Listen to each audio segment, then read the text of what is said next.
મેળવ્યું હોય તમે આ વિશ્વતણું, ધન માલ મેળવ્યું હશે તમે વિશ્વતણું, એક પ્રભુનો પ્રેમ બાકી છે.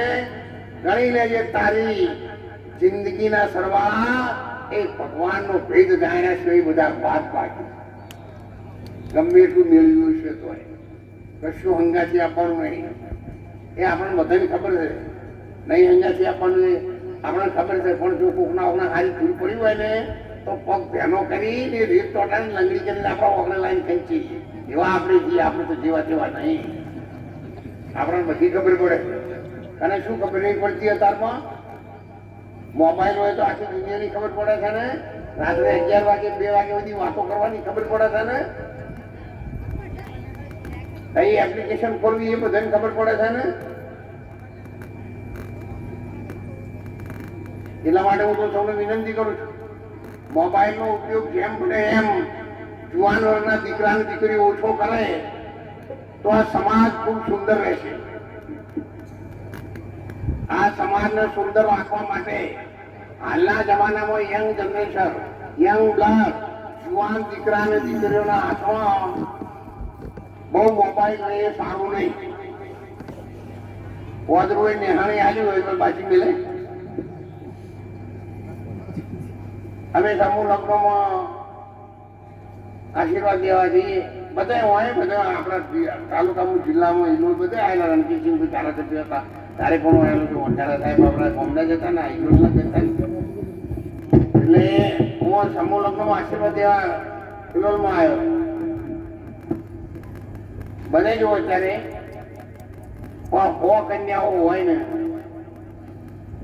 તો 10 મુહૂર્ત ફરી બેસી રહ્યા. કન્યાઓ ગોદરા આવી જતી. હવે કન્યા તો હજી લાગી કહો બીજું તો બજારમાં જે લાગી. એટલે ફોન કરી કમ્પ્લેટ ગોઠવણી કરી હોય એકી પોણીના બોને બીજી ગાડી તૈયાર હોય બે જાય મુહૂર્ત ફરી ગયા આવું પાછા.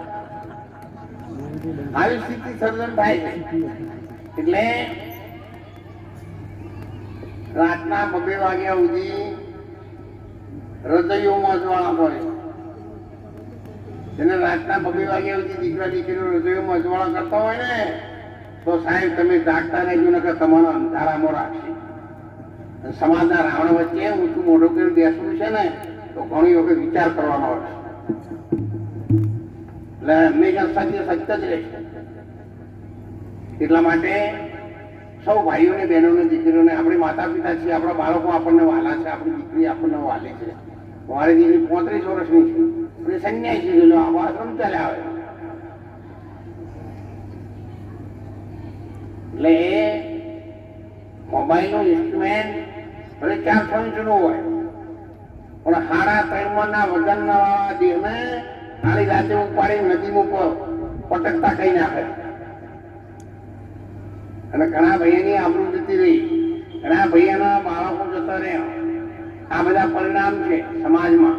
એટલે સમાજને જે શીખવાનું છે એ તરફ સમાજ જતો નથી. અને નથી શીખવાનું એ ઓટોમેટિક અવરો. અત્યારની તમે ઇતિહાસમાં ભણતર ગણતર બધું તમે ભણેલા છો. કોઈ જગ્યાએ ભણતરમાં કે ચોપડીઓમાં કે ટ્યુશન ક્લાસમાં કોઈને ગાયો ચોઈ લખેલી છે તો અત્યારથી હરડાટ એવી હેડી આવું અને મસાલા નાખું તો સમજ. અને ગીતાનો શ્લોક તમે શીખવાડો તો દીકરા દીકરીઓ નહીં આવડે. એનું ટ્યુશન નાખવાનું આવે. અને ગાયો શીખવાડવાનું ટ્યુશન આવે ના. હું અહીંની આપણી તળપદી ભાષામાં વાત કરું છું. અત્યારે આજે હું બોલું છું ને તે આપણી દેશી ભાષામાં વાત કરું છું. તમારે સમજણ પડે બધા. આ તો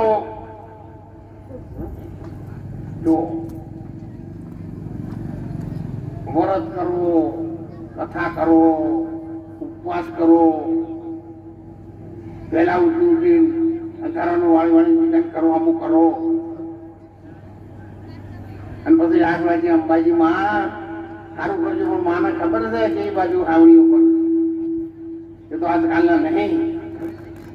હું 1980માં દમણગંગાથી મારી ટ્રાન્સફર થઈને ધોતીવાડા આવ્યો ત્યારે હું તો સેવા કેન્દ્ર બનાવી દઉં ધોતા.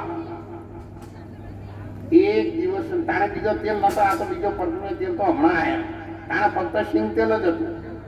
એક દિવસની 40 ડબ્બા સિંગ તેલની પૂરીઓ મેં ઉતારેલી છે કેમ્પમાં.